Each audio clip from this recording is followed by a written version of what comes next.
বাংলাদেশে প্রতিদিন ঘটে যাওয়া গুরুত্বপূর্ণ ঘটনা ও নানা তথ্য নিয়ে আলোচনা ও বিশ্লেষণে TVN24 নিউজ নেটওয়ার্কের নিয়মিত আয়োজন আলোচনায় বাংলাদেশ অনুষ্ঠানে আপনাদের স্বাগত জানাচ্ছি। আমি আশফাক আহমেদ। আমাদের সাথে আজকে অতিথি হিসেবে যুক্ত আছেন ডক্টর সাব্বির আহমেদ, অধ্যাপক রাষ্ট্রবিজ্ঞান বিভাগ, ঢাকা বিশ্ববিদ্যালয়, এবং আমাদের সাথে আরও অতিথি যুক্ত হবেন। যুক্ত হলেই আমরা দর্শক আপনাদের জানাবো। প্রথমে আমি আলোচনায় যাওয়ার আগে কয়েকটি তথ্য আপনাদের সামনে তুলে ধরতে চাই। এর মধ্যে কয়েকটি বিষয় নিয়ে আমরা আলোচনা করব, কয়েকটি উল্লেখযোগ্য ঘটনা রয়েছে। প্রথমে যে বিষয়টি আপনাদের সামনে তুলে ধরতে চাই সেটি হচ্ছে দেশের সব সরকারি কর্মকর্তা কর্মচারীকে, বাংলাদেশের যত সরকারি কর্মকর্তা কর্মচারী আছেন, প্রতি বছর 31 ডিসেম্বরের মধ্যে সম্পদ বিবরণী দাখিল করতে হবে। তবে এবছর 30 নভেম্বরের মধ্যে তা দাখিল করতে হবে। নির্ধারিত ফর্মে নিজ নিজ মন্ত্রণালয় বা দপ্তরে সম্পদ বিবরণী জমা দিতে হবে এবং এটি সব কর্মচারীর জন্যই বাধ্যতামূলক। রোববার জনপ্রশাসন মন্ত্রণালয়ে এক সংবাদ সম্মেলনে এসব তথ্য জানিয়েছেন মন্ত্রণালয়ের যে জ্যেষ্ঠ সচিব মোহাম্মদ মোকলেসুর রহমান, তিনি এসব বলেছেন। এবং বাংলাদেশে কিন্তু 15 লাখের মতো সরকারি কর্মচারী রয়েছেন। আরেকটি তথ্য হলো, বিএনপির মহাসচিব মির্জা ফখরুল ইসলাম আলমগীরের সঙ্গে বৈঠক করেছেন ঢাকায় নিযুক্ত ভারতীয় হাইকমিশনার প্রণয় কুমার ভার্মা। রোববার গুলশানে বিএনপি চেয়ারপারসনের রাজনৈতিক কার্যালয়ে তাদের বৈঠক হয় এবং বিএনপি মহাসচিবের নেতৃত্বে 3 সদস্যের প্রতিনিধি দলের সঙ্গে যে বৈঠক হয়েছে সেখানে ভারতীয় উপ হাইকমিশনার প্রবণ বোধো সেখানে বাধেও উপস্থিত ছিলেন। সেখানে আরেকটি তথ্য আপনাদের দেই, সেটা হচ্ছে যে ভারতের ঝাড়খণ্ড রাজ্যে বিজেপি সরকার গড়তে পারলে বাংলাদেশি অনুপ্রবেশকারীদের উল্টো করে ঝুলিয়ে সোজা করা হবে বলে হুমকি দিয়েছেন দেশটির কেন্দ্রীয় স্বরাষ্ট্রমন্ত্রী অমিত শাহ। রাজ্য বিধানসভা নির্বাচন সামনে রেখে তিনি গত শুক্রবার ঝাড়খণ্ডের সাহেবগঞ্জ জেলায় পরিবর্তন যাত্রার উদ্বোধন উপলক্ষে আয়োজিত এক সমাবেশে ভাষণ দেন এবং সেখানে তিনি হুমকি দেন। এবং অমিত শাহ বলেন যে অমিত শাহ বলেছেন যে আমি আপনাদের সবাইকে ঝাড়খণ্ডে বিজেপি সরকার গঠনের জন্য আবেদন জানাতে চাই এবং প্রত্যেক বাংলাদেশি অনুপ্রবেশকারীকে উল্টো করে ঝুলিয়ে সোজা করব, এ কথা বলেছেন অমিত শাহ। আরেকটি গুরুত্বপূর্ণ তথ্য যেটি হচ্ছে অবশেষে 112 দিন বন্ধ থাকার পর ক্লাসে ফিরেছেন ঢাকা বিশ্ববিদ্যালয়ের শিক্ষার্থীরা। 3.5 মাস পর আজ আসলে বেশিরভাগ ক্লাস খুলে রোববার সকাল 10টা থেকে ক্লাস শুরু হয়েছে এবং বিশ্ববিদ্যালয় প্রাঙ্গণে এবং ক্লাসে ফিরতে পেয়ে শিক্ষার্থীরা স্বাভাবিকভাবেই খুব আনন্দিত এবং খুশি। এবং স্নাতক প্রথম বর্ষ ছাড়া বাকি সব বর্ষের ক্লাস শুরু হয়েছে। ঢাকা বিশ্ববিদ্যালয় সংশ্লিষ্ট আরেকটি তথ্য, বিভিন্ন গণমাধ্যমে যেটা দেখতে পাচ্ছি, প্রকাশ্যে এসেছেন ঢাকা বিশ্ববিদ্যালয়ের শাখা ইসলামী ছাত্র শিবিরের সভাপতি সাদিক কায়েম। শনিবার সামাজিক যোগাযোগ মাধ্যম ফেসবুকে নিজ টাইমলাইনে এক স্ট্যাটাস দিয়ে প্রকাশ্যে আসেন তিনি। এটি নিয়ে অনেক আলোচনা চলছে, সমালোচনা চলছে। এর কারণ কি আমরা এটা জানার চেষ্টা করব। দুপুর 12:30টার দিকে তিনি বিশ্ববিদ্যালয়ের উপাচার্য লাউঞ্জে প্রশাসনের শীর্ষ কর্মকর্তাদের সঙ্গে আলোচনা শেষে সাংবাদিকদের তথ্য জানান। এর মধ্য দিয়ে দীর্ঘদিন পর আসলে ক্যাম্পাস রাজনীতিতে প্রকাশ্যে এসেছে ঢাকা বিশ্ববিদ্যালয় ইসলামী ছাত্র শিবির এবং ঢাকা বিশ্ববিদ্যালয় শাখার সভাপতি ছাড়াও তিনি বৈষম্য বিরোধী ছাত্র আন্দোলনের একজন সমন্বয়ক সাদিক কায়েম, যার কথা বলা হচ্ছিল, এমনটা জানা যাচ্ছে। এবং ঢাকা বিশ্ববিদ্যালয় ক্যাম্পাসে ছাত্র শিক্ষক কর্মকর্তা কর্মচারীদের রাজনীতি নিয়ে 10টি ছাত্র সংগঠনের সঙ্গে বৈঠক করেছেন বিশ্ববিদ্যালয় উপাচার্য, 2 উপ উপাচার্য, কোষাধ্যক্ষ ও প্রক্টর। এবং এতে ক্যাম্পাসের অন্যান্য বিষয় আলোচনা হয়েছে। 2 দফায় 10টি সংগঠনের সাথে বৈঠক করা হয় এবং ছাত্র সংগঠনগুলোর পক্ষ থেকে ঢাকা বিশ্ববিদ্যালয়ের রাজনীতি বন্ধ না করে সংস্কার এবং ডাকসু নির্বাচনের প্রস্তাব দেওয়া হয়েছে। এই বিষয়ে প্রশাসনের পক্ষ থেকে তেমন কোনো আশ্বাস দেওয়া হয়নি, তারা প্রস্তাবগুলো শুনেছেন। এই ছিল কিছু তথ্য যেগুলো আমি আপনাদের জানিয়ে দিলাম। এবং আমরা মূলত আজকে যে আলোচনা করব তা হচ্ছে ঢাকা বিশ্ববিদ্যালয়ে ছাত্র রাজনীতি এবং ঢাকা বিশ্ববিদ্যালয় ছাড়াও অন্যান্য যে বিশ্ববিদ্যালয়গুলো রয়েছে সেখানে ছাত্র রাজনীতি আসলে করা না করার একটি বিষয় নিয়ে নানা রকম আলোচনা সমালোচনা শুরু হয়েছে। এই বিষয়গুলো নিয়ে আমরা জানবো এবং আমাদের সাথে আরও যুক্ত হয়েছেন মোহাম্মদ আব্দুল কাদের জিলানী, সভাপতি বাংলাদেশ শ্রমজীবী পার্টি বিএসপি। আপনাকেও স্বাগত জানাচ্ছি। তবে শুরুতেই আমি আলোচনার শুরুতে যেতে চাই ডক্টর সাব্বির আহমেদ, আপনার কাছে। আপনি নিশ্চয়ই শুনছিলেন আমি যে তথ্যগুলো বলছিলাম। আমি আপনার কাছে যে বিষয়টি জানতে চাই যে ঢাকা বিশ্ববিদ্যালয় ক্যাম্পাসে দলীয় রাজনীতি বন্ধ করার জন্য প্রতিষ্ঠানটির যে সিন্ডিকেট একটি প্রাথমিক সিদ্ধান্ত নিয়েছে, তা নিয়ে এখন নানা আলোচনা চলছে। এখন এই যে বলা হচ্ছে যে সব ধরনের দলীয় রাজনীতি বন্ধ আপাতত, এটা বলতে আসলে কি বোঝানো হচ্ছে? এর মানে কি ক্যাম্পাসে কোনো মিছিল মিটিং সমাবেশ হবে না, ক্যাম্পাসে দলগুলোর নামে কোনো ছাত্র সংগঠন থাকতে পারবে না, নাকি তারা হলে কাজ করতে পারবে না, মানে এটা কিভাবে প্রয়োগ করা হবে এই বিষয়ে যদি আপনি আমাদের একটু বলতেন। আপনাকে অসংখ্য ধন্যবাদ। আপনি জানেন যে দীর্ঘ 15 বছর তৎকালীন আওয়ামী লীগ সরকারের সময় আমি বলে রাখি যে আমি নিজেও একটা হলের প্রশাসনিক দায়িত্বে ছিলাম। আমি হাউস টিউটর ছিলাম, স্যার সলিমুল্লাহ মুসলিম। ওই সময়কালীন আমি যে ছাত্র রাজনীতি দেখেছি, সেই ছাত্র রাজনীতির অভিজ্ঞতা থেকে আমি বলতে পারি যে ঢাকা বিশ্ববিদ্যালয়ে গত দুই যুগ ধরে যে ধরনের ছাত্র রাজনীতি চলছে, এটা স্রেফ আপনার দলীয় লেজুর বৃত্তি, এটাকে কোন অর্থেই ছাত্র রাজনীতি বলা যাবে না। আমি এই কথাটাই বলতে চাচ্ছি। সম্ভবত এই বিষয়টাই আমাদের প্রশাসন এড্রেস করতে চাচ্ছে। যেমন ধরুন যে প্রত্যেক দীর্ঘ সময় ধরে আমি একটা জিনিস লক্ষ্য করেছি যে সাধারণ ছাত্রদেরকে যারা রেগুলার ক্লাসে আসার জন্য উদ্গ্রীব ছিল, তাদেরকে জোর করে মিছিলে ধরে নিয়ে যাওয়া হয়েছে, তাদের শিক্ষা জীবন ক্ষতিগ্রস্ত করা হয়েছে। এবং আপনারা নিশ্চয়ই জানেন যে বিশ্ববিদ্যালয়ের হলগুলোতে নানান রকম গেস্ট রুম কালচারের মাধ্যমে রাতের অন্ধকারে ছাত্রদের উপর অত্যাচার করা হয়েছে, নির্যাতন করা হয়েছে। অর্থাৎ সার্বিকভাবে যে রাজনীতি আমরা গত 14 বা 15 বছর ধরে যে রাজনীতি ঢাকা বিশ্ববিদ্যালয়ে দেখে আসছি, সেটাকে কোনোভাবেই ছাত্র রাজনীতি বলা যায় না। এটা সেফ ছাত্রদেরকে বা ছাত্র সংগঠনকে সেই সময়ে দলের লাঠিয়াল হিসেবে ব্যবহার করা হয়েছে। বহুবার এইসব ঘটনা ঘটেছে যে দলের কেন্দ্রীয় প্রোগ্রামে আমি সচক্ষেও দেখেছি যে ছাত্ররা কিভাবে লাঠি সোটা নিয়ে সেই প্রোগ্রামগুলোতে অংশগ্রহণ করেছে। সুতরাং এই ধরনের ছাত্র রাজনীতি যদি ক্যাম্পাসে চলতে থাকে, তাহলে ক্যাম্পাসের যে স্বাভাবিক শিক্ষার পরিবেশ সেটা কখনোই ফিরে আসবে না। সুতরাং এই মুহূর্তে আমি মনে করি যে প্রশাসন যে সিদ্ধান্তটা নিতে যাচ্ছে, সেটি যদি নেয়, তাহলে আমি মনে করি যে এটা বিশ্ববিদ্যালয়ের জন্য, বিশ্ববিদ্যালয়ের শিক্ষার স্বাভাবিক পরিবেশের জন্য খুবই কাজে লাগবে, উপকারী হবে এবং বহু ছাত্রের জীবন এতে রক্ষা পাবে। আমি বলছি না যে আমি ছাত্র রাজনীতির বিরুদ্ধে, আমি বলছি সেই রাজনীতি যে রাজনীতি শুধুই দলীয় লেজুর বৃত্তি করায়, আমি সেই রাজনীতির বিরোধী। আমি একজন শিক্ষক হিসেবে সেই রাজনীতিও ঢাকা বিশ্ববিদ্যালয়ে আমরা দেখতে চাই না। তবে ছাত্ররা যে দাবিটি করেছে যে ডাকসু নির্বাচন, আমি এটার সাথে একমত।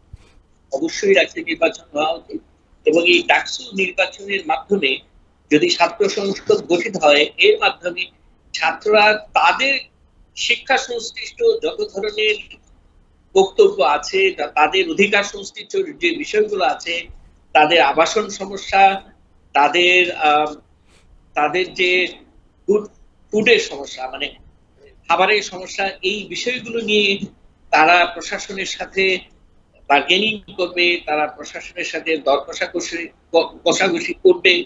এই বিষয়গুলোই হচ্ছে গুরুত্বপূর্ণ। এগুলোকেই আমরা যথার্থ অর্থে, আমি আমার দৃষ্টিকোণ থেকে, আমি ছাত্র রাজনীতি বলতে এই বাংলাদেশে আমি মনে করি যে এখন সেই সময়টা নাই দলীয় লেজুর বৃত্তি করার। এখন সময় এসছে যে ছাত্ররা তাদের অধিকার নিয়ে লড়াই করবে, যে অধিকার নিয়ে তারা ৭১-এর আগে বিভিন্ন সময়ে ইতিহাস।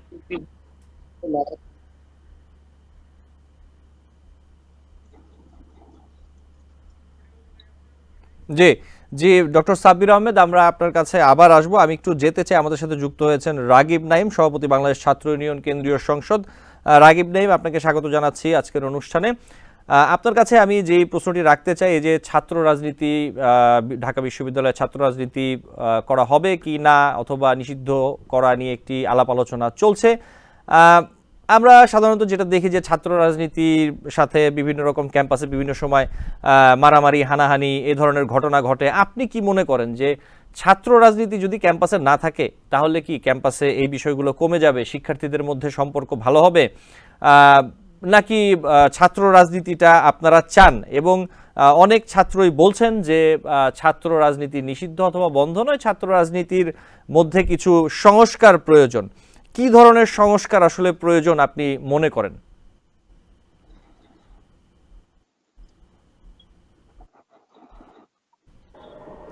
জি রাগিব, আপনি, জি রাগিব বলুন। প্রথমেই আপনাদের প্রত্যেককেই আমার সংগঠনের পক্ষ থেকে ধন্যবাদ এবং শুভেচ্ছা। উপস্থিত শিক্ষকদের ধন্যবাদ। আহ যে প্রশ্নটা আপনি করেছেন আমার কাছে মনে হয় খুবই খুবই স্পেসিফিক প্রশ্ন এবং খুবই সুন্দর প্রশ্ন। আমার কাছে মনে হয় যে আমাদের সংকটটা কোথায় ছিল? সংকটটা ছিল রাজনীতিতে না। সাব্বির স্যার একদম স্পষ্ট ঠিকই যথার্থ বলেছেন। সংকটটা ছিল আমাদের রাজনীতিতে না, যেই রাজনীতি চর্চা হয়েছে এতদিন ধরে সেইটাই। এবং সেই চর্চাটা কোনটা? যেমন স্যার বলেছেন যে শিক্ষার্থীদের ক্লাসে আসতে না দিয়ে দলীয় মিছিলে নিয়ে যাওয়া, শিক্ষার্থীদের রাত্রেবেলা ঘুমানোর সময় কিংবা রিডিং রুমে পড়ার সময় তাদেরকে বাইরে বাইরে রাখা এবং নানান ধরনের টর্চার এবং ট্রেনিং এর নাম করে আহ আপনার আদব কায়দা শেখানোর নাম করে নানান ধরনের টর্চার করে। এবং আমরা দেখেছি কিছু ছেলে এই গত 16 বছরে এই টর্চারের কারণে মারাও গিয়েছে। SM হলে একটা ছেলে ছাদে থাকতো, বারান্দায় থাকতো, সে মারা গিয়েছে নিউমোনিয়ায়। এরকম আরো ঘটনা ঘটেছে। রহমান হলে আবু বকর মারা গিয়েছে নির্যাতনের কারণে। তো আমার কাছে মনে হয় যেই পয়েন্টটা সংকট সেটা হচ্ছে যে যেই সন্ত্রাসের চর্চা হতো ছাত্র রাজনীতির নাম দিয়ে, ছাত্র সংগঠনগুলো ছাত্রদের অধিকারের কথা বলবে সেইটা না করে যখন সেই সংগঠনগুলো সন্ত্রাসের চর্চা করত, সেইটা হচ্ছে সংকট। দেখেন ছাত্রলীগ যখন আমাদের ক্যাম্পাসে ছিল, গত 16 বছরে সরকার দলীয় সংগঠন ক্যাম্পাসে যখন তাদের ত্রাসের রাজত্ব কায়েম করছে, তখন সেইখানে কিন্তু আরো অনেকগুলো সংগঠন সে ত্রাসের বিরুদ্ধে, সন্ত্রাসের বিরুদ্ধে কথা বলছিল এবং কথা বলতে গিয়ে তাদের উপরে জি হামলা রাগিব আলী, আমি আমাদের জি সংগঠনের রাগিব নাইম, আমি বিশ্ববিদ্যালয়। আপনার কাছে আবার আসব। আমি আসলে মূলত যে বিষয়টা আপনার কাছ থেকে জানতে চাচ্ছিলাম যে আপনারা যদি বিশ্ববিদ্যালয়ে রাজনীতি চান সেক্ষেত্রে আসলে কি ধরনের সংস্কার হতে পারে এই বিষয়টি নিয়ে আপনার কাছে আবার আসব। আমি একটু যেতে চাই আব্দুল কাদের জিলানীর কাছে। আপনি একজন রাজনীতিবিদ, আপনার কাছে আমি একটি প্রশ্ন আসলে জিজ্ঞেস করতে চাই যে নানা সময় আসলে এটা একটা অনেকের মনে ধারণা আছে যে ছাত্রদের, বিশ্ববিদ্যালয়ের ছাত্রদের অথবা ছাত্র রাজনীতি করেন যারা, সেটা হোক যে কোনো রাজনৈতিক দলের অঙ্গ সংগঠন, ছাত্রলীগ, ছাত্রদল, শিবির, অথবা যে কোনো রাজনৈতিক অঙ্গ সংগঠন হোক, তাদের আসলে যে রাজনৈতিক দলগুলো রয়েছে অথবা রাজনৈতিক ব্যক্তিরা রয়েছেন তারা একরকম রাজনৈতিক হাতিয়ার হিসেবে ব্যবহার করেন এবং অনেকে বলেন অথবা বিভিন্ন কর্মকাণ্ডে তারা মনে করেন যে এই ছাত্রদের আসলে একটা পেটোয়া বাহিনী হিসেবে ব্যবহার করা হয় এবং এর বাইরে আসলে বিশ্ববিদ্যালয়ের ছাত্র রাজনীতিতে তারা কি করেন, রাজনৈতিক দলগুলো তাদের দিয়ে কি ভালো কাজ করায় তা নিয়ে আসলে তাদের সন্দেহ রয়েছে। এ ব্যাপারে আপনি কি বলবেন?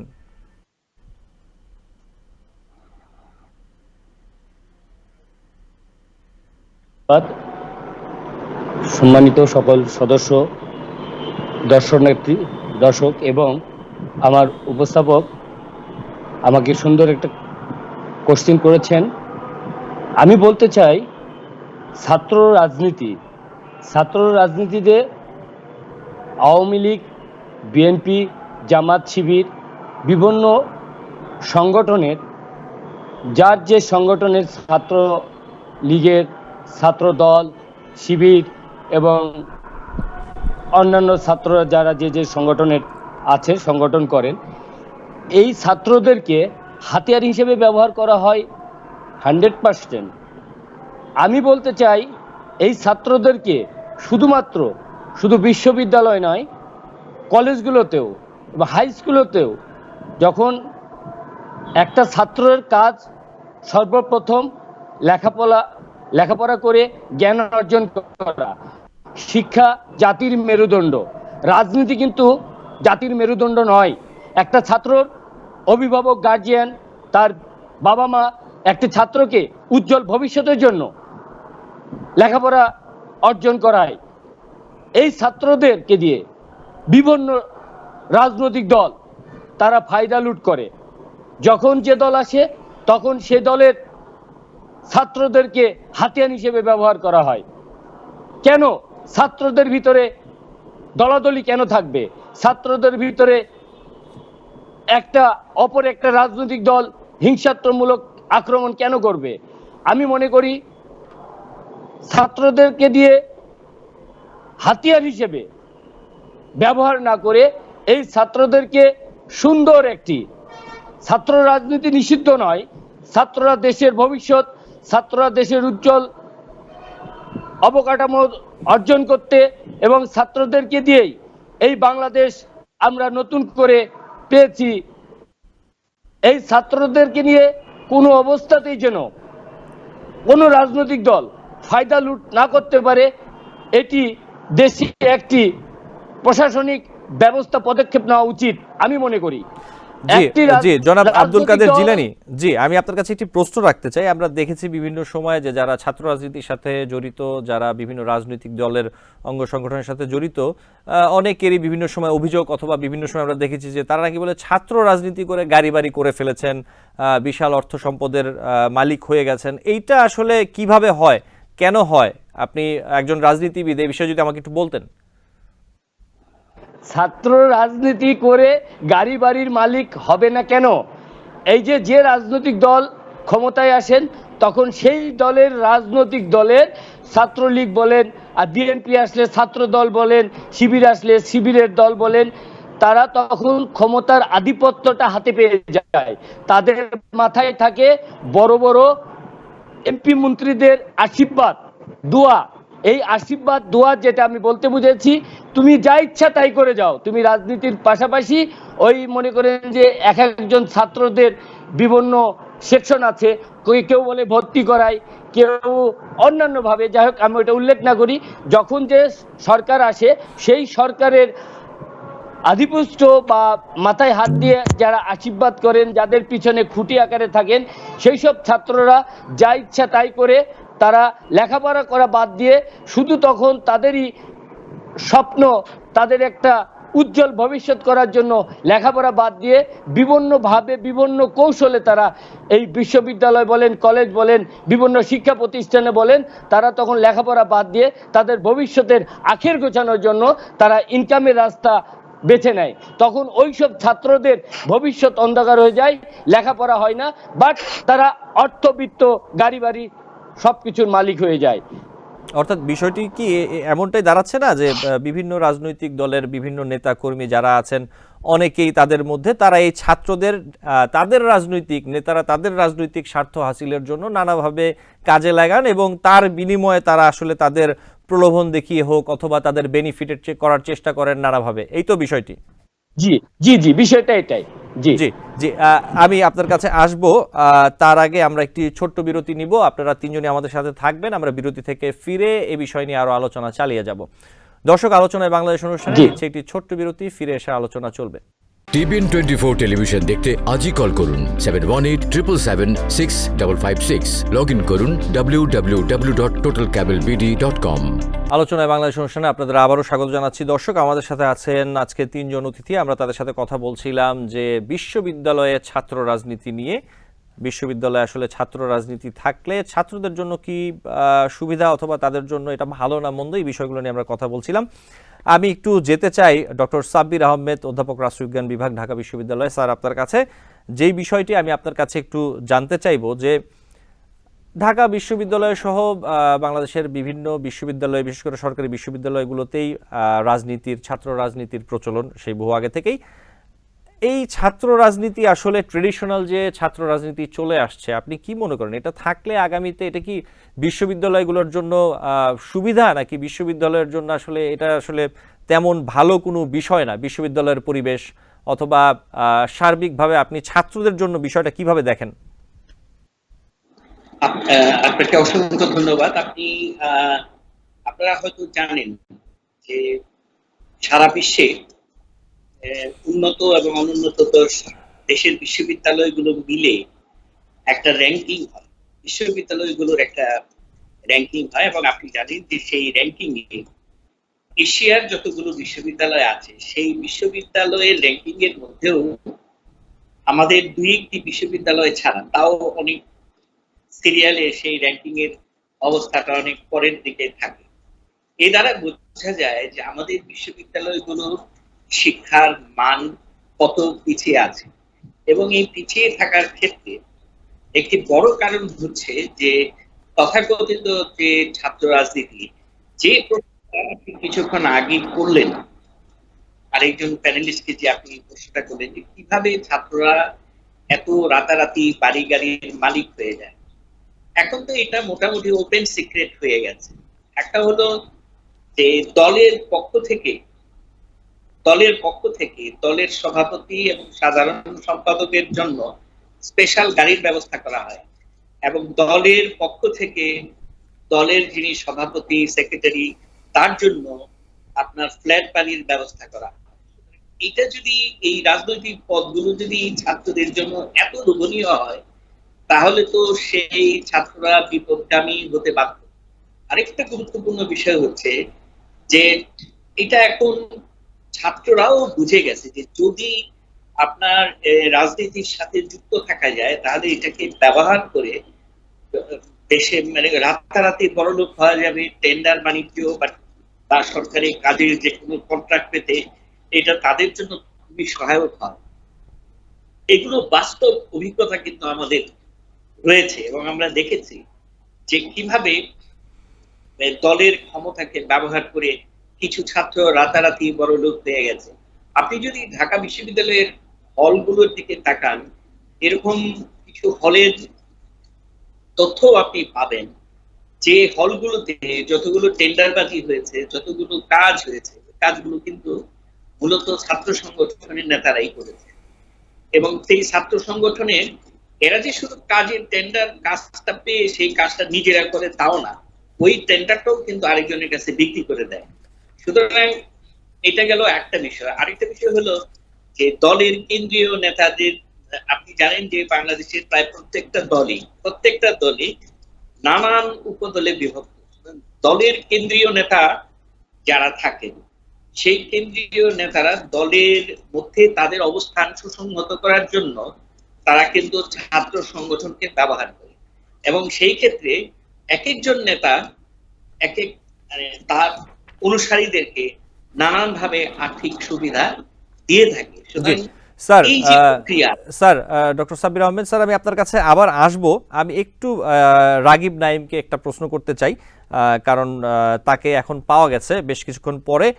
রাগিব নাইম, আমি আপনার কাছে যে প্রশ্নটা রাখতে চাই, আপনি নিশ্চয়ই শুনতে পাচ্ছেন, আমি আমাদের আরেকজন অতিথিকে একই প্রশ্ন করেছিলাম, কিন্তু আপনি ছাত্র, আপনি সংগঠনের সাথে জড়িত, আপনাকে আমি একটি প্রশ্ন করতে চাই। সেটি হচ্ছে যে আপনি নিশ্চয়ই দেখেছেন এবং আপনি জানেন, আমরা বিভিন্ন সময় বিভিন্ন গণমাধ্যমে আমরা সংবাদ প্রচার হয়ে থাকে যে ছাত্র রাজনীতি করে, ঢাকা বিশ্ববিদ্যালয় হোক অন্য বিশ্ববিদ্যালয় হোক, ছাত্র রাজনীতি করে অনেক শিক্ষার্থী তারা তাদের পোস্ট পজিশনের সুবিধা নিয়ে তারা বাড়ি গাড়ি করে ফেলেছেন, অনেক অর্থ করে ফেলেছেন।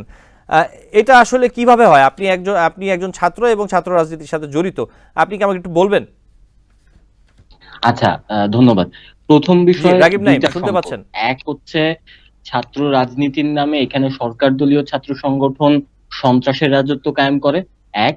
দ্বিতীয় হচ্ছে রাজনীতির সমস্যা, যেটা অন্য প্যানেলিস্টরা বললেন। এক হচ্ছে মানি এবং মাসেলের যে দৌরাত্ম্য মূল পলিটিক্সে, সেইটার প্রভাব ছাত্র সংগঠনগুলোর উপর পড়ে, এবং সেইটা বিশেষ করে পড়ে হচ্ছে সরকার দলীয় ছাত্র সংগঠনের উপর। যেহেতু যে সরকার ক্ষমতায় থাকে, সেই সরকার তার সংগঠন, ছাত্র সংগঠনকে মানি এবং মাসেল দ্বারা এমন ভাবে ফুলিয়ে ফাঁপিয়ে তোলে যাতে করে তারা সেইটার প্রভাব ওই সংগঠনের উপর পড়ে, এবং তারই প্রেক্ষিতে আমাদের ক্যাম্পাসগুলোতে সন্ত্রাসের রাজত্ব তারা কায়েম করে। স্পেসিফিক ওই সংগঠনগুলো ছাড়া আর কোন সংগঠন কিন্তু এরকম সন্ত্রাস কিংবা মানি এবং মাসেলের যে দৌরাত্ম্য সেইটাও তারা দেখায় না। আচ্ছা রাগিব নাইম, আমি আরেকটি প্রশ্ন আপনাকে এই জায়গায় করে রাখতে চাই, যে বিষয়টি, তাহলে ছাত্র রাজনীতি আসলে বিশ্ববিদ্যালয়ে আপনি গিয়েছেন পড়ালেখা করার জন্য, আমি প্রশ্ন করছি, এটা অনেকেরই প্রশ্ন। অনেকে বলেন যে ছাত্ররা কেন রাজনীতি করবে, ছাত্রদের রাজনীতি করার দরকার কি, তারা তো বিশ্ববিদ্যালয়ে গিয়েছে পড়ালেখা করার জন্য। আসলে ছাত্র রাজনীতি করলে আপনার সুবিধাটা কি? আসলে এতে কি বিশ্ববিদ্যালয়ের কোনো লাভ হচ্ছে? আপনার কি লাভ হচ্ছে ছাত্র রাজনীতি করে? আপনি কি শিখতে পারছেন, অথবা আপনি বিশ্ববিদ্যালয়ের জন্য, রাষ্ট্রের জন্য কি কন্ট্রিবিউশন করছেন? প্রথমত আমি পড়াশোনা করতে এসে আমি দেখেছি, আমি শুনেছি, আমি পড়েছি পলিটিক্যাল সায়েন্স, আমি অ্যানথ্রোপোলজি, আমি থিয়েটার এবং সোশিওলজি থেকে সবকিছু পড়েছি। আমি এগুলো পড়ার মধ্য দিয়ে, আমি বোঝার মধ্য দিয়ে আমি দেশকে চিনতে শিখেছি, এবং দেশকে চিনতে শেখার পরে আমি দেখেছি এই দেশে লতিফ বাওয়ানি জুট মিলের যে শ্রমিক, সেই শ্রমিকরা অনেক সংকটে থাকে। আমি ছাত্র হিসেবে এই দেশের প্রিভিলেজড একজন নাগরিক হিসেবে আমি সেই যে লতিফ বাওয়ানি যে শ্রমিকটা যে সংকটে থাকে তার সাথে দাঁড়ানোর আমি একটা আগ্রহ পাই যদি আমি ছাত্র সংগঠনটা করি। আমি ছাত্র কেন আপনি রাজনীতি যদি করি ছাত্র এবং সেই সংগঠন, রাজনীতি আমি শুধুমাত্র জানার চেষ্টা, বোঝার চেষ্টা, অথবা মানে বলতে পারেন যে বিতর্কের প্রয়োজনে, যে আপনি এই পাঠ্যপুস্তকে পড়েছেন অথবা আপনি যে বিশ্ববিদ্যালয়ে আছেন, আপনি শিক্ষকদের কাছ থেকে পারিপার্শ্বিক সবকিছু থেকে আপনি শিখেছেন, সংগঠন করতে হবে কেন? আপনি তো এমনিও মানুষের জন্য কাজ করতে পারেন, আপনি তো এমনিও ভালো কাজ করতে পারেন। এটার জন্য কোনো রাজনৈতিক ছাত্র সংগঠন কারো কেন করতে হবে, এই বিষয়টা একটু আমাকে বলবেন। আপনি এখন প্রশ্ন তুলছেন সংগঠন কেন করব? সংগঠন করব আমার সংগঠিত যে চিন্তার যে সংগঠিত করা এবং মানুষকে যুক্ত করা এবং সেই চিন্তার প্রচারের জন্যই আমি সংগঠন কিন্তু করি। এতে কি আসলে এখন আমি সংগঠিত যেই- হচ্ছে রাগিব নাইম, এতে কি সংগঠিত হচ্ছে? আমরা দেখতে পাচ্ছি যে বিভিন্ন রাজনৈতিক অঙ্গ সংগঠন, এতে তো সংগঠিত হচ্ছে না, বিভাজিত হচ্ছে। তাহলে সংগঠিত কিভাবে হলো? দেখুন, মানে খুবই স্পষ্ট কথা, 92 সালে যখন জি, রাগিব নাইম, আমার মনে হয় যে আমরা আবার আপনার সংযোগটি হারিয়ে ফেলেছি, আবার পেলে নিশ্চয়ই কথা হবে।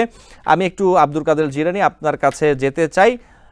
যে আব্দুল কাদের জিলানী, যেমনটা বলছিলাম আমি রাগিব নাইমকে, এই যে ছাত্রদের বিভিন্ন রাজনৈতিক অঙ্গ সংগঠনের সাথে সম্পৃক্ততা, রাজনীতির সাথে, রাজনৈতিকদের সাথে যে সম্পৃক্ততা, এই বিষয়টি নিয়ে আমি একটু ডক্টর সাব্বির আহমেদের কাছে তাহলে আমি আগে শুনে আসি।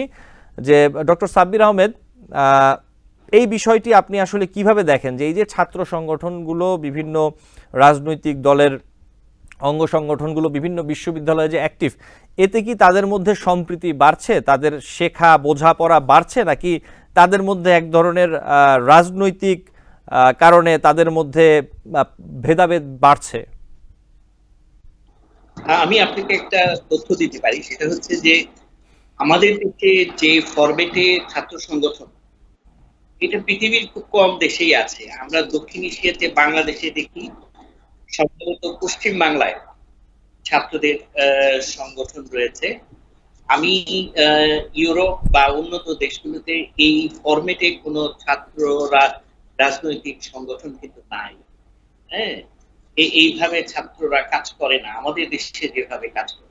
আমি যেটা মনে করি আর কি, সেটা হলো যে এই সাংগঠনিক ফরম্যাটে কাজ করার কোনো প্রয়োজন নাই। আপনি ছাত্র সংসদ নির্বাচন করেন এবং সেই নির্বাচনে অংশগ্রহণ করার অধিকার সকল ছাত্রের জন্য উন্মুক্ত করে দেন।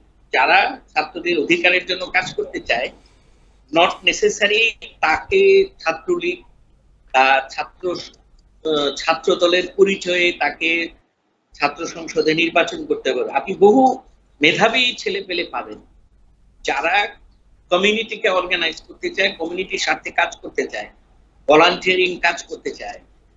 এটা সম্ভব, এটা আমাদের দেশেও করা সম্ভব। হ্যাঁ, আমি বলছি না যে ছাত্রদের মধ্যে কোনো রাজনৈতিক মতাদর্শ থাকবে না, কিন্তু সেটা এইভাবে ক্যাম্পাসে প্রতিফলিত করার কোনো প্রয়োজন আছে বলে মনে করি না। কারণ তাদের মেইন দায়িত্ব হচ্ছে পড়াশোনাটা শেষ করার পরে তারা যদি ক্যাম্পাসের বাইরে গিয়ে জাতীয় রাজনৈতিক দল করে, সেটা তো কোনো সমস্যা নাই। কিন্তু ক্যাম্পাসে বিশেষ করে এই যে দীর্ঘদিন ধরে আমাদের এখানে যে কালচারটা গড়ে উঠেছে, দলের অঙ্গ সংগঠন হিসেবে ক্যাম্পাসে তাদের ভূমিকা পালন করা, আমাদের দেশের যে রাজনৈতিক সংস্কৃতি, এই সংস্কৃতি না বদলালে এটা আমাদের জন্য ভয়াবহ হবে। এবং আমাদের যে ধরনের অপসংস্কৃতি, ছাত্র রাজনীতি আমরা গত 15 বছর ধরে দেখেছি, এটা আরো 50 বছর আমাদের এখানে অব্যাহত থাকবে। বহু ছাত্রের জীবন ধ্বংস হবে। কিন্তু স্যার, আমি একটু যোগ করতে চাই ডক্টর সাব্বির আহমেদ, যে আমরা যা দেখলাম যে ছাত্রদের উদ্যোগেই আসলে একটি গণ আন্দোলনের রূপ নেয়, যার পরিণতি কিন্তু আসলে বিগত আওয়ামী লীগ সরকারের পতন হয়, ছাত্র জনতার পরবর্তীতে যেটি গণ আন্দোলনে পরিণত হয়। আমরা কোটা সংস্কার আন্দোলন থেকে শুরু করে, যার মুভমেন্ট আসলে ঢাকা বিশ্ববিদ্যালয় থেকে অন্যতম, যেখান থেকে শুরু হয়েছিল, এবং পরবর্তীতে বৈষম্য বিরোধী আন্দোলন এবং সরকার পতনের যে আন্দোলন। তো এক্ষেত্রে এখানে বিভিন্ন সাধারণ ছাত্রছাত্রী ছিলেন এবং বিভিন্ন রাজনৈতিক দলের সাথে যারা জড়িত তারাও ছিলেন। তো এক্ষেত্রে তো আসলে সবসময় যে ছাত্র রাজনীতি ক্যাম্পাসে কি খারাপই করে, ছাত্র রাজনীতির তো ভালো দিকও নিশ্চয়ই রয়েছে। এই জায়গাটা আমি আপনাকে প্রশ্ন করতে চাই যে আপনি কি মনে করেন যে ক্যাম্পাসে ছাত্র রাজনীতি অথবা ছাত্র সংগঠনগুলোর দরকার আছে, কিন্তু এখানে আমূল সংস্কার দরকার, এবং সেই সংস্কারগুলো আসলে কিভাবে এবং কি হওয়া উচিত? দেখুন, আমি মনে করি যে এটা আপনি যে প্রশ্নটা করেছেন, এই প্রশ্নের উত্তরটা কিন্তু জটিল। কারণ হলো, দীর্ঘদিন ধরে আমাদের এখানে ছাত্র সংগঠনগুলোর সাথে জাতীয় রাজনৈতিক সংগঠনের যে সম্পর্ক, এই সম্পর্ক অনেকটাই একটা প্রাতিষ্ঠানিক ভিত্তি তৈরি করে ফেলেছে। সুতরাং এত সহজে যে আপনি ঘোষণা দিলেন যে ছাত্র সংগঠন নিষিদ্ধ, এই কথা বললেই নিষিদ্ধ হয়ে যাবে না। জি, আপনাকে এই ভিন্ন কৌশলে এগোতে হবে। আমি মনে করি যে এটা একটা ভালো উদ্যোগ হতে পারে, যে আমরা যদি ক্যাম্পাসে ছাত্র সংসদের নির্বাচনগুলোকে চালু রাখি এবং এটা যদি ফ্রিকুয়েন্টলি করা যায়, তাহলে ছাত্রদের অধিকার নিয়ে ক্যাম্পাস মুক্তি হবে। আর আপনি বলেছেন যে কোটা আন্দোলনের বিষয়, আপনি খেয়াল করবেন যে এই কোটা আন্দোলনে যারা নেতৃত্ব দিয়েছে তারা কিন্তু একেবারে মানে দলের একেবারে ডাইহার্ড ছাত্র সংগঠনের তারা এটা হয়নি। এটা ছাত্রলীগ এই ইস্যুটাতে নেতৃত্ব দিতে পারেনি, যদিও তারা একটা পর্যায়ে এটাকে সমর্থন দিয়েছে, কিন্তু আলটিমেটলি আপনি দেখেন যে যারা ছাত্র সংগঠনের বাইরের লোক, যারা এই ইস্যুতে নিজেদেরকে সংগঠিত করেছিল, তারাই কিন্তু এই আন্দোলনে নেতৃত্ব দিয়েছে। পরে হয়তো ছাত্র সংগঠনগুলো সেটার সাথে জড়িত হয়েছে। আমি আগেও বলেছি যে আমি কিন্তু ছাত্র রাজনীতির ওই জায়গাটার বিরোধী, দলের লেজুর ভিত্তিক করা। আমি বারবার একটি কথাই জোর দিচ্ছি যে আমি ছাত্র রাজনীতি যে দলীয় লেজুর ভিত্তি, এই জায়গাটাতে আমাদের কাজ করতে হবে, এবং এই কাজ করাটা এত সহজ হবে না যদি না আমাদের বড় রাজনৈতিক দলগুলো এখানে, তারা যদি মানে যথাযথ ভূমিকা তারা যদি পালন না করে, তারা যদি ছাত্র সংগঠনগুলোর ব্যাপারে তারা যদি কোনো সিদ্ধান্তে না আসে যে তোমরা নিজেদের মতো রাজনীতি করো, তোমরা শিক্ষার অধিকার নিয়ে কথা বলো, তোমরা তোমাদের অধিকার নিয়ে কাজ করো, পরে তোমরা যখন ছাত্র জীবন শেষ হবে তখন তোমরা জাতীয় রাজনীতিতে আসবে। এটা কিন্তু বিশ্বের বহু দেশে এই ফর্মেটে রাজনীতিটা চলে। আমরা ব্রিটেনের বিশ্ববিদ্যালয়গুলো দেখেছি যে ছাত্ররা ছোট ছোট গ্রুপের, লেবার পার্টি বা কনজারভেটিভ, তারা ওই পার্টির নামেও পরিচয় দেয় না, তারা ছোট ছোট গ্রুপে বিভিন্ন ক্লাবের মতো করে কাজ করে। সুতরাং এখানে মানে ক্যাম্পাসে ছাত্র সংগঠনের নাম থাকাটারই কোনো প্রয়োজন আছে বলে আমি মনে করি। যদি ছাত্র দল থাকে, তারা বিএনপির রাজনৈতিক আদর্শে যদি তারা বিশ্বাসী হয়, তারা নিজেদেরকে সংগঠিত করতে পারবে, কিন্তু এই রাজনৈতিক সংগঠনের নামে সংগঠিত করার কোনো প্রয়োজন নেই। তারা বিভিন্ন নামে একটা একক সংগঠনের অধীনেই তাদেরকে থাকতে হবে, সেটারও কোনো প্রয়োজন নাই। সুতরাং আমার মনে হয় যে এটা যদি আপনার বিশেষ করে বিশ্ববিদ্যালয়ের ভেতরে যদি নির্বাচনগুলো হয় এবং ছাত্রদেরকে যদি সংসদমুখী করা যায়, ছাত্রদেরকে যদি তাদের কমিউনিটি ইন্টারেস্ট দিকে তাদের দৃষ্টি ফেরানো যায়, তাহলে আমার মনে হয় এটা সম্ভব। জি এটা স্যার, সম্ভব, এটা সময় লাগবে। ঠিক এই জায়গাটায় এটা হবে না। জি ডক্টর সাব্বির আহমেদ, আমি ঠিক এই জায়গাটা আপনার কাছে একটি প্রশ্ন রাখতে চাই। যে বিষয়টি আপনি যেমন বলছিলেন যে বিভিন্ন রাজনৈতিক দলের অঙ্গ সংগঠনের বিষয়টি, সেটা না হয়ে যদি রাজনৈতিক দলের ছত্রছায়ায় না থেকে যদি ছাত্ররা রাজনীতির সাথে বিভিন্ন সংগঠনের সাথে জড়িত থাকেন, সেটা ভালো হয়, এমনটাই আপনি বলছিলেন, আমি আপনার কথা যেটা বুঝলাম। এখানে একটি বিষয় আবার প্রশ্ন চলে আসে যে যদি ধরলাম যে ছাত্র রাজনীতি বিশ্ববিদ্যালয়ে বন্ধ হয়ে গেল, ছাত্র রাজনীতি ইন এ সেন্স যে আপনি যেমনটা বলছেন যে রাজনৈতিক দলের ছত্র ছায়ায় বিভিন্ন রাজনৈতিক দলের অঙ্গ সংগঠন হিসেবে যদি বন্ধ হয়, এক্ষেত্রে প্রথম প্রশ্ন এটাকে আদৌ সম্ভব কিনা, এটি একটি বিষয় বাংলাদেশের বাস্তবতায়। এবং আরেকটি বিষয় হচ্ছে যে যদি সেটা হয়ও অন্য উপায়ে বা বেনামে জোট করে এই যে রাজনৈতিক দলের অঙ্গ সংগঠনের যারা নেতা কর্মী অথবা যারা এগুলোর সাথে জড়িত, তারা কিন্তু বিভিন্নভাবে অ্যাক্টিভ হতে পারেন এবং পরবর্তীতে তারা যদি কোনো ভুল অপরাধ অথবা কোনো অন্যায় কিছু করে থাকেন অথবা তাদের বিরুদ্ধে এরকম কোনো অভিযোগ ওঠে, তখন কিন্তু রাজনৈতিক দলগুলো এর দায়ভার নেবে না, কারণ তারা তো তখন আর কোনো নামে নেই, কিন্তু তারা হয়তো বা কাজ করছে তাদের হয়েই অন্য নামে, কোনো সামাজিক সংগঠনের নামে অথবা কোনো অন্য কোনো নাম দিয়ে। তো সেই ক্ষেত্রে এই যে একটি রাজনৈতিক জবাবদিহিতা নিশ্চিত হওয়ার যে বিষয়, সেটি আসলে কিভাবে নিশ্চিত করা যাবে, এটিও তো একটি বড় বিষয়, চিন্তার বিষয়। না দেখুন, আপনি যে প্রশ্নটা করেছেন, আমি আমার উত্তরটা দেওয়ার চেষ্টা করেছি যে এটা প্রশ্নটা যত সহজ, উত্তরটা দেওয়া এত সহজ না এই অর্থে যে আমাদের দীর্ঘদিন ধরে বাংলাদেশের যে রাজনৈতিক সংস্কৃতি চালু আছে, এই সংস্কৃতি তো রাতারাতি বন্ধ হয়ে যাবে, এটা বন্ধ হয়ে যাবে না। তবে এটা একটা জায়গা থেকে শুরু করতে হবে। আপনাকে আমরা যদি জাতীয় রাজনৈতিক দলকে বাধ্য করতে পারি যে আপনাদের দলের নামে, ধরুন বাংলাদেশ জাতীয়তাবাদী ছাত্র দল অথবা বাংলাদেশ ছাত্রলীগ, এই নামে আপনারা সংগঠন ক্যাম্পাসে রাখতে পারবেন না। এই নামগুলো বাদ দিয়ে ধরেন যদি ছাত্রছাত্রীরা অন্য নামে নিজেরা সংগঠিত হয়, সেটা হতে পারে, কিন্তু তাদের কোনো সেন্ট্রাল আইডেন্টিটি ক্যাম্পাসের মধ্যে থাকবে না। এবং আপনি যদি তাদেরকে তাদের কর্ম পরিসরটাকে যদি আপনি ক্যাম্পাসের ভিতরে নিয়ে আসতে পারেন, বাইরে থেকে, যে তোমার দায়িত্ব হচ্ছে ওই কেন্দ্রীয় দলের মিটিং এ যাওয়া না, তোমার দায়িত্ব হচ্ছে এই যে জাতীয় সংসদ, এই যে ছাত্রদের জন্য তুমি এই কাজগুলো করবা, আপনাকে সেই মানে পরোক্ষ পদ্ধতিতেও আপনাকে এগুতে হবে। স্যার এই ক্ষেত্রে এই ক্ষেত্রে কি বিশ্ববিদ্যালয় কর্তৃপক্ষ কোনো পদক্ষেপ বা ব্যবস্থা নিতে পারে না? বিশ্ববিদ্যালয়ের পক্ষ থেকে কি এমন কোনো নিয়ম অথবা কিছু করা যায় না যে বিশ্ববিদ্যালয় আপনার এই যে ছাত্র সংসদের বিষয়গুলো, ছাত্র সংসদ সংক্রান্ত আমাদের যে আইন কানুনগুলো, এই জায়গাগুলোতে রিফর্ম করতে হবে তাদেরকে।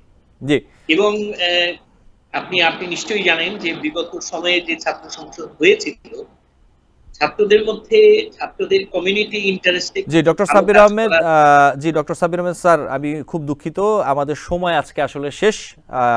ভবিষ্যতে হয়তো বা কোনো আরেকদিন আপনার সাথে এই বিষয়গুলো নিয়ে অথবা অন্যান্য বিষয় নিয়ে আরো বিস্তারিত আলোচনা করব। অনেক ধন্যবাদ আপনাকে সময় দেওয়ার জন্য। এবং একই সাথে আমাদের সাথে আরো দুজন অতিথি যুক্ত ছিলেন, মোহাম্মদ আব্দুল কাদের জিলানী এবং রাগিব নাইম। আপনাদের দুজনকেও যুক্ত হওয়ার জন্য ধন্যবাদ। দর্শক, আলোচনায় বাংলাদেশ অনুষ্ঠানে আজকে এই পর্যন্তই। আগামী অনুষ্ঠান দেখার আমন্ত্রণ জানিয়ে এখনকার মতো বিদায় নিচ্ছি।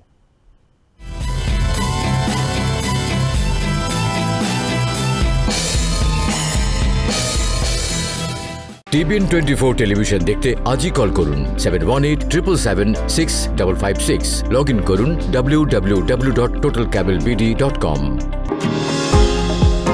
নিউ ইয়র্ক থেকে সম্প্রচারিত TBN 24 টেলিভিশন বিশ্বজুড়ে বাঙালির কণ্ঠস্বর।